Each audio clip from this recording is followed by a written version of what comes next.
This is the Dallas Morning News. It's Friday, October 17th. A mix of sun and clouds today with a high of 90, cloudy and humid tonight with a low of 72. A brief cool-off is on the way this weekend, mostly clear tomorrow with a chance for an afternoon thunderstorm. The high will be 88. On Sunday, mostly sunny skies with a high of 79. The overnight lows will be in the 50s. Next week is shaping up to be a bit cooler than we've had in the past few weeks, with highs next week in the mid to lower 80s. Here are today's headlines. Civic boosters, landowners, developers, and city officials hope the $3.7 billion convention center redevelopment is the shot in the arm that Dallas's urban core desperately needs. It may also clear the way for a new NBA arena and entertainment district, a project they call an economic game changer. The refurbished and newly expanded K. Bailey Hutchison Convention Center will be one of the largest of its kind in the U.S. The convention center is set to double in size to 2.5 million square feet with the expansion. It is the latest in a series of changes the property has seen over the decades. Mavericks CEO Rick Welts told the Dallas Morning News that the Mavericks are looking for a 30 to 50-acre site in Dallas's urban core. The NBA team is focused on 2 sites recommended by the city, but Welts has refused to identify those locations. The team hopes to select an arena site early next year.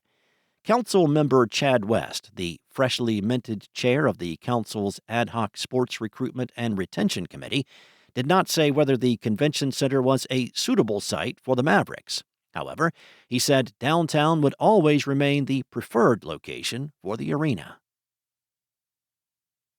In other news, Texas Attorney General Ken Paxton is launching an investigation into the University of North Texas for failing to ward off left-wing violence in the wake of Charlie Kirk's killing.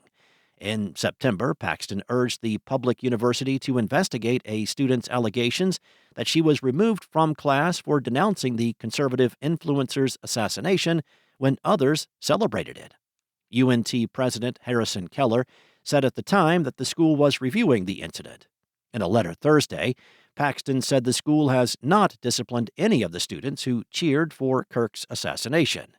He wants university officials to expel them. UNT officials did not immediately respond to requests for comment over email and phone, including whether the school has completed its investigation into the incident. Paxton announced he would be launching a wider probe into the school's approach to left-wing violence on campus, saying he believes radical leftist groups that promote violent rhetoric have started targeting students following Kirk's assassination.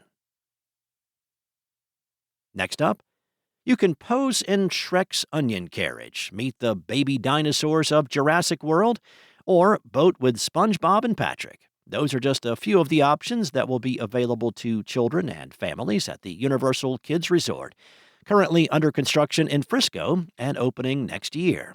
In February, the park revealed some of the properties of Universal Destinations and Experiences, a division of Comcast NBC Universal, that would be turned into themed worlds. On Wednesday, the company announced new details for the lands. At each land, families will have access to activities designed around Universal's characters and intellectual property, such as Water Mayhem at the Minions Land, meeting Shrek and Fiona, and partying with the Trolls. In addition to play areas, Universal Kids Resort will have sensory gardens for moments of calm and recharging in nature-inspired settings. The development is part of the city's $10 billion 2,500-acre mega project, featuring entertainment like Universal Kids Resort alongside homes and commercial space. And the State Fair of Texas will end another run on Sunday. The State Fair wowed visitors with over-the-top performances featuring artists like TLC, confronted low attendance rumors, offered a bunch of Dubai chocolate sweets and treats, and said goodbye to free admission to high school students. From cotton candy bacon to fried butter and cheeseburger deviled egg sliders, the fair has several eccentric food pairings that the average person might be hesitant to give a try, but fresh pickle pizza is not something to miss out on if you are heading that way this weekend.